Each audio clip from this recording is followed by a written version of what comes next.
നിങ്ങളുടെ ഇഷ്ട പരമ്പരകളുടെ മുഴുവൻ എപ്പിസോഡുകളും ടെലികാസ്റ്റിന് ശേഷം എക്സ്ക്ലൂസീവായി സൺ നെക്സ്റ്റ് ആപ്പിലൂടെ കാണൂ. ഇന്ത്യൻ ഉപഭോക്താക്കൾക്ക് മാത്രം സൗജന്യം. കഴിക്കാതെ കിടക്കണ്ട.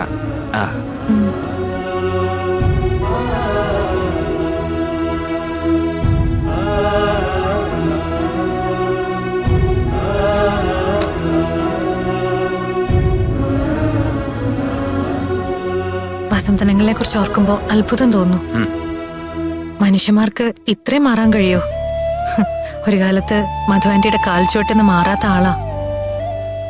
നഷ്ടത്തിന്റെ ആഴം അറിയുമ്പോഴേ സ്നേഹത്തിന്റെ വില അറിയൂ. ശരിയാ. പങ്കുവെങ്കില് പോയപ്പോഴാ വസന്തനങ്ങള് ആ സ്നേഹത്തിന്റെ വില അറിഞ്ഞതല്ലേ.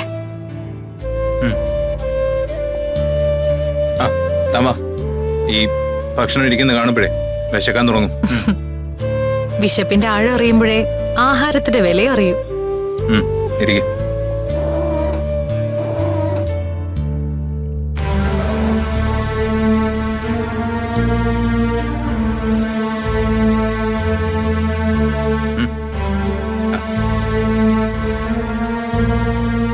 വസന്തങ്ങൾ പറഞ്ഞ പോലെ നാളെ മുതൽ നമുക്കൊന്ന് ആഞ്ഞു പിടിക്കാൻ പൂജ.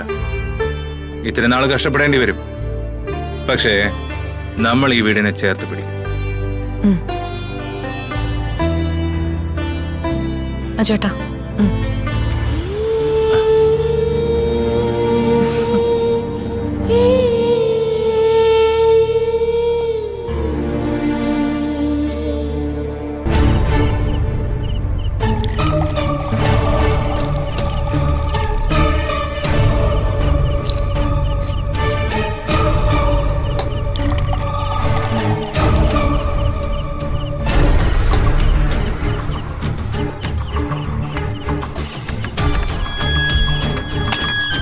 ഏട്ടാ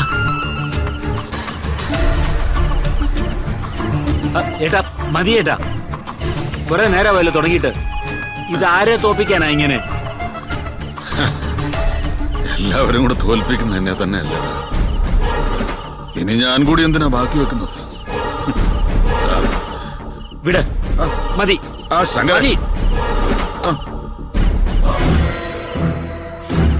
ഏട്ടൻ അർജുന്റെ വീട്ടിൽ പോയപ്പോ അവരെന്തെങ്കിലും പറഞ്ഞു? അവിടുന്ന് വന്നപ്പോ ഞാൻ ഏട്ടനെ ശ്രദ്ധിച്ചതാ, പക്ഷേ ഏട്ടൻ പെട്ടെന്ന് പുറത്തേക്ക് ഇറങ്ങിപ്പോയി. പറയട്ടാ, എന്താ ഉണ്ടായത്? പൂജ ഏട്ടനെ എന്തെങ്കിലും പറഞ്ഞു? അച്ഛ അച്ഛ എന്ന് വിളിച്ച് പുറകെ നടക്കുമ്പോഴേ എനിക്ക് അവിടെ ഉദ്ദേശത്തിൽ സംശയം ഉണ്ടായിരുന്നു. അവൾ എന്താ ഏട്ടനോട് പറഞ്ഞത്? ഞാനാണ് അനുവിനെ ഇങ്ങനെ ആക്കിയതെന്ന്. അവളോടുള്ള എന്റെ സ്നേഹം വെറും ഭ്രാന്താണെന്ന്. എനിക്ക് കഴിവുണ്ടെങ്കിൽ എന്റെ മോളെ കണ്ടുപിടിക്കാൻ. അവരാണ് കുറ്റവാളിയെന്ന് തെളിയിച്ചു കാണിക്കാൻ. ഞാൻ പറഞ്ഞത് ഇപ്പൊ സത്യമായില്ലേ?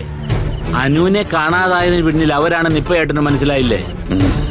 മനസ്സിലായി. എത്ര ശ്രമിച്ചാലും ഞാൻ അനുവിനെ കണ്ടെത്താൻ പോകുന്നില്ല എന്നുള്ളൊരു അഹങ്കാരമായിരുന്നു അവളുടെ വാക്കുകളില്. അനുവിനെ കണ്ടെത്താൻ പറ്റിയില്ലെങ്കിൽ ഈ പണി ഉപേക്ഷിക്കുമെന്ന് ഞാൻ പറഞ്ഞപ്പോ അവൾ എന്താ പറഞ്ഞെന്നോ? എന്നാ പുതിയ ജോലി കണ്ടുപിടിച്ചതിന് ശേഷം അന്വേഷിച്ചാ മതിയെന്ന്. അവൾ അത്രയ്ക്കായോ? അതിനർത്ഥം ഏട്ടനെ ഈ പണിക്ക് കൊള്ളില്ല എന്നല്ലേ? അതെ ചന്ദ്രേ. അവളുടെ ഭർത്താവിന്റെ മുമ്പിൽ വെറും പൂജ്യമാണെന്നല്ലേ? നാടൻ ഭാഷയെ പറഞ്ഞാല് ഈ പണിക്ക് പകരം ഏട്ടൻ വല്ല ഇതിനും പൊയ്ക്കൂടെ എന്നാ അവള് ചോദിച്ചത്.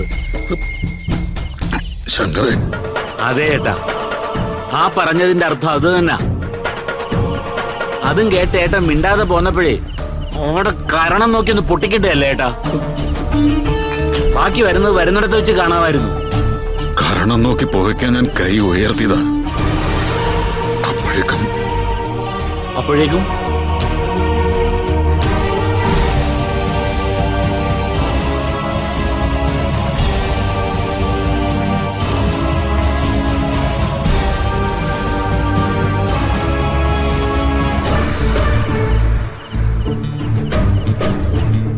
ഏട്ടാ, അവിടെ ചെന്ന് അവന്റെ അടിയും വാങ്ങിയിട്ടാണോ ഏട്ടൻ ഇവിടെ വന്നത്? അങ്ങനെയല്ല.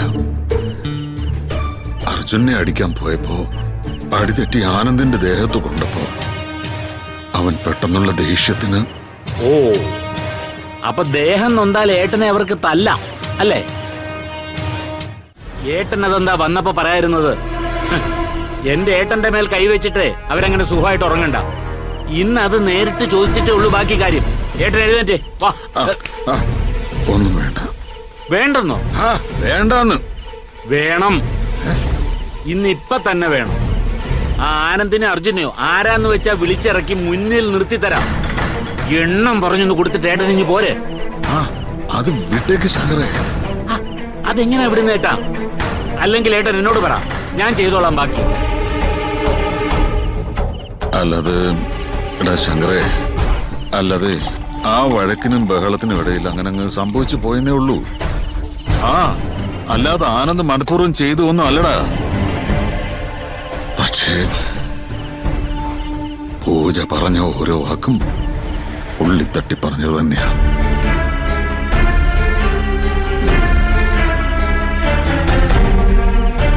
നീ പറഞ്ഞത് ശരിയാ ശങ്കരേ. അവള് ചിരിച്ചോണ്ട് കഴുത്തിറക്കാൻ കഴിവുള്ളവളാ. അനുമോൾ മിസ്സിംഗ് ആയതിന്റെ പിറകിൽ അവളുടെ പ്ലേ ആണുള്ളത്. അതിപ്പോഴെങ്കിലും ഏട്ടൻ സമ്മതിച്ചല്ലോ. സാക്ഷിയെ ജയിൽ ചാടാൻ സഹായിച്ചതും അന്ന് രാത്രി സാക്ഷിയെ വീട്ടിൽ വിളിച്ചു വരുത്തിയതും അർജുനും പൂജയും കൂടി തന്നെ ആയിരിക്കും. അനുമോളെ ഇല്ലാതാക്കാനായിരിക്കും അവർ പ്ലാൻ ചെയ്തത്. പക്ഷേ ചക്കിന് വെച്ചത് കൊക്കിന് കൊണ്ടു എന്ന് പറഞ്ഞ പോലെ സാക്ഷിക്ക് അടി കിട്ടിയത്. ആ നിമിഷം തന്നെ അതിന്റെ ഉത്തരവാദിത്വം അരുണമേച്ചയുടെ തലയിൽ അവർ കെട്ടിവെച്ചു. അനുവിനെ അവിടുന്ന് മാറ്റുകയും ചെയ്തു. അത് തന്നെ ഏട്ടാ ഉണ്ടായിരിക്കുന്നത്. അല്ല, ഇപ്പോഴത്തെ അവസ്ഥയിൽ ഞാൻ ഏട്ടനോടൊരു കാര്യം പറയട്ടെ. അരുണമേച്ചയെ ഇപ്പൊ പുറത്തിറക്കാതിരിക്കുന്നതല്ലേ നല്ലത്? എന്ന് വെച്ചാ അല്ല, വേറൊന്നും തോന്നരുത്. പുറത്തുള്ളതിനേക്കാൾ സുരക്ഷിതത്വം ചേച്ചിക്കപ്പം അകത്തല്ലേ? എന്നാ ഇനിയുള്ള കാലം മുഴുവൻ അവളെ ഞാൻ ജയിലിലിട്ടേക്കാവടാ.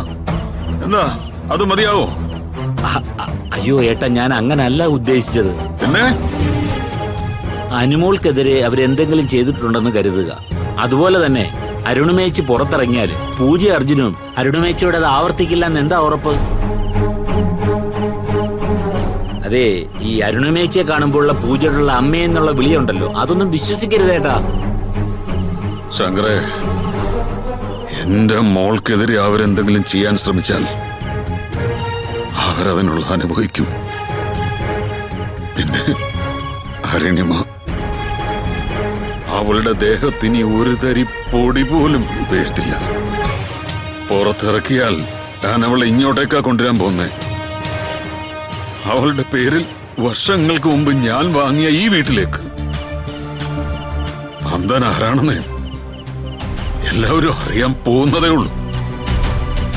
ഒരാളെയും എനിക്ക് വിശ്വാസമില്ല ശങ്കരേ. ഇനിയും എല്ലാവരുടെ മേലും എന്റെ ഒരു കണ്ണുണ്ടാവും. കൂടെ നിന്നായാലും മറഞ്ഞു നിന്നായാലും ആരൊക്കെയാണ് എന്നെ ചതിക്കുന്നതെന്ന് മനസ്സിലാക്കി വരികയാണ് ഞാൻ. ഞാനൊരു മണ്ടനാണെന്ന് കരുതിയവർക്കെല്ലാം തെറ്റി ശങ്കരേ, തെറ്റി. എല്ലാവർക്കും ഉള്ളത് ഞാൻ കരുതി വെച്ചിട്ടുണ്ട്.